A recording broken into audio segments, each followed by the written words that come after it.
Lady health worker اور حکومت اور عوام کے درمیان ایک مضبوط پل، ایک کمیونیکیشن کا کام کرتی ہے، ایک انفارمیشن کا کام کرتی ہے۔ ظاہر ہے کوئی بھی انسان تب تک کوئی سہولت ویئر نہیں کر سکتا جب تک اس کو اس کی صحیح انفارمیشن نہ ہو۔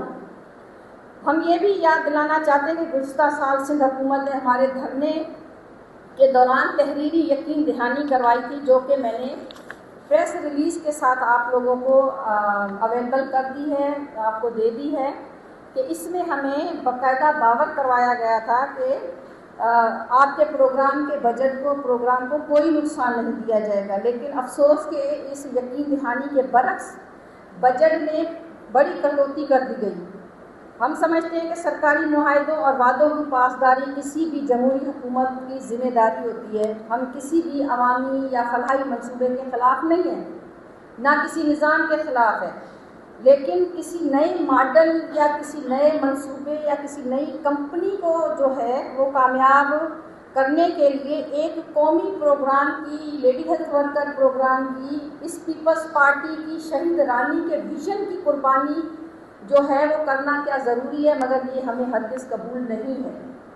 ہمیں یہ قبول نہیں ہے اور ہم نہ یہ قبول کر سکتے ہیں۔ آج اس پریس کے کانفرنس کے ذریعے ہم سندھ حکومت اور پاکستان پیپلز پارٹی کی قیادت کے سامنے اپنے مطالبات ایک بار پھر دہراتے ہیں۔ لیڈی ہیلتھ ورکر پروگرام کی آپریشنل بجٹ کی گئی 75% جو کٹوتی ہے، نہ صرف فوری طور پر واپس لی جائے، بلکہ مہنگائی کے تناسب سے اس میں مزید اضافہ کیا جائے اور ادویات، طبی سامان اور دیگر تمام آپریشنل فنڈز کو تو فوری طور بحال کیا جائے۔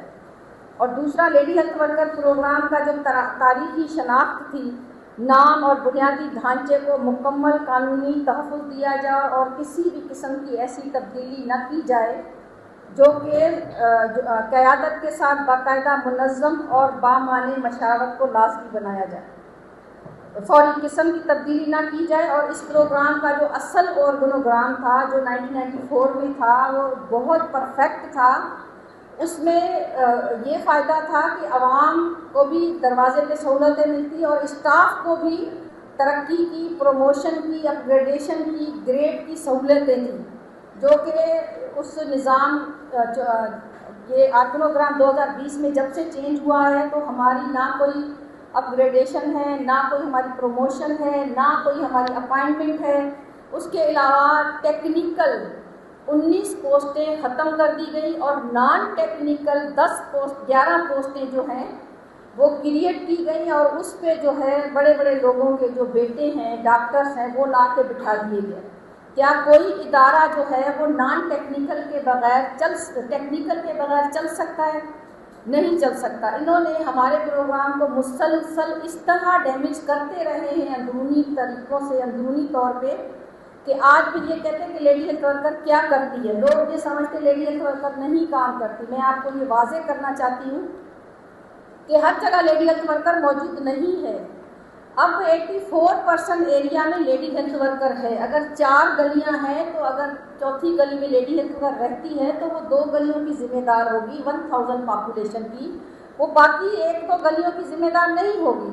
تو پھر جو لوگ دیکھتے ہیں یا افسران صاحبان دیکھتے ہیں تو وہ کہتے ہیں جی لیڈی ہیلتھ ورکر ہمارے گھر تو نہیں آتی۔ بھائی اس لیے نہیں آتی، اس کا ایریا نہیں ہوتا، اس کو وہ اسائن نہیں ہوتا۔ پورا ملک، پوری ایریا، پوری UC تو اس کو اسائن نہیں ہوتی، اس کو ایک 1000 پاپولیشن صرف اسائن ہوتی ہے۔ تو اس وجہ سے بہت 2010 کے بعد کوئی اپائنٹمنٹ نہیں کی گئی اور مسلسل جو ہے وہ ہماری ورکرز جو ہیں وہ ریٹائر ہو رہی ہیں، ڈیتھ ہو رہی ہے، کسی کو کوئی اور سرکاری جاب مل رہی ہے تو ایریا خالی ہے۔ ہمارا مسلسل یہی ڈیمانڈ رہی ہے کہ آپ لوگ اپائنٹمنٹ کریں۔ اپائنٹمنٹ کرنے سے جتنی زیادہ فیلڈ کور ہوگی اتنے زیادہ لوگوں کو سہولتیں جو ہے وہ مہیا ہوگی۔ اور اس کے بعد تیسرا، یہ کسی بھی انتظامی تبدیلی یا تیسری پارٹی نجی کمپنیوں کو آؤٹ سورسنگ یا انضمام کرنے کے ماڈل کو لاگو کرنے سے قبل لیڈی ہیلتھ ورکر کی منتخب قیادت کے ساتھ باقاعدہ منظم اور بامعنی مشاورت کو لازمی بنائیں۔ دیکھیں، آپ ہماری زندگیوں کا، ہمارے مستقبل کا فیصلہ کرتے ہیں، کم از کم اس فیصلے میں آپ اس یونین کو، اس نمائندے کو تو بٹھائیں نا، تاکہ مشاورت سے کام ہو۔ ہم لوگ فیلڈ میں کام کرتے ہیں، ہمیں زیادہ تجربہ ہوتا ہے، ہم کوئی ٹھنڈے کمروں میں بیٹھ کے تھوڑی کام کر رہے ہوتے ہیں.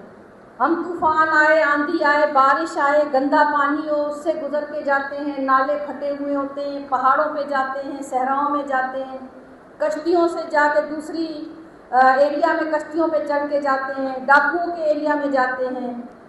کون سا ایسا خطرناک ایریا ہے جس میں ہم لوگ پولیو پلانے نہیں جاتے؟ کرونا کی ویکسین کرنے ہم گئے. اس کے علاوہ آپ دیکھیں کرونا جیسی وبا کو کس نے روکا؟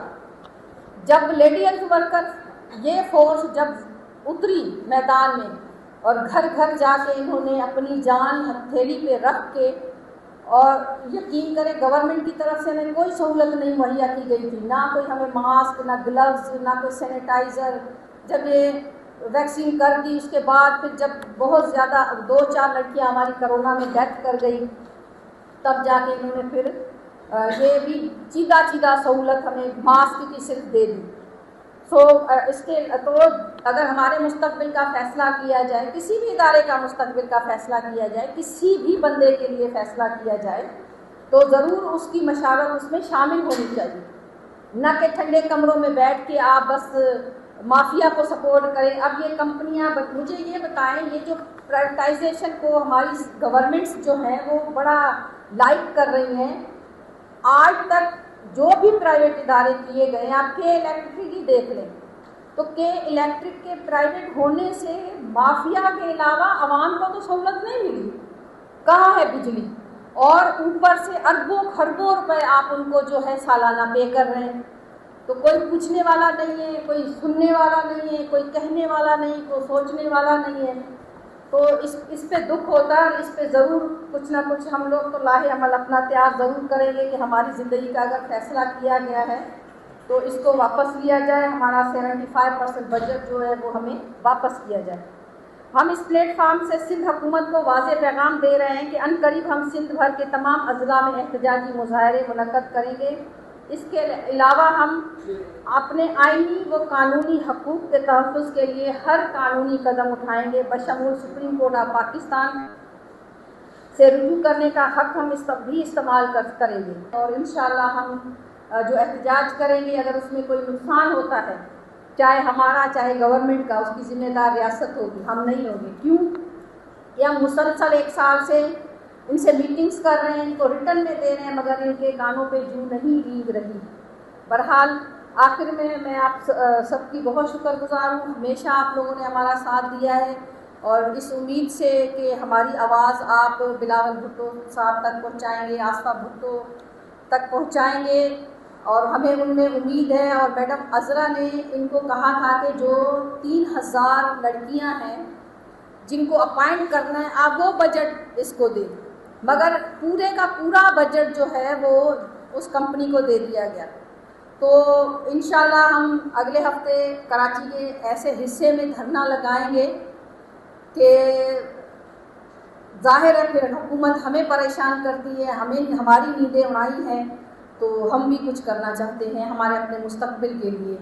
ہم اپنا ویژن، اپنا پروگرام ختم ہونے نہیں دیں گے. پاکستان زندہ باد، ایلکو یونین زندہ باد. اب میں میڈم فرحت کو کہوں گی ناؤ کمیونٹی کی